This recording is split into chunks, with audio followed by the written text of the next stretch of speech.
Nagsagawa ng medical and dental mission ang First Isabela Provincial Mobile Force Company, katuwang ang iba't ibang ahensya ng pamahalaan sa mga residente ng Barangay Lukban, Benito Soliven, Isabela.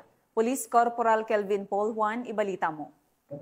Sinagawa ang isang medical at dental mission ng First Isabela Provincial Mobile Force Company para sa mga residente ng Barangay Lukban, Benito Soliven, Isabela nito lamang Setyembre taong kasalukuyan. Nabenepisyuhan ang higit 100 katao para sa Project Escort o Service Caravan Outreach and Reaching Out ng First IPMFC. Maliban dito, nagatid din ng iba pang libreng serbisyo ang mga kapulisan tulad ng feeding activity, libreng gupit at pamamahagi ng mga gamot at bitamina.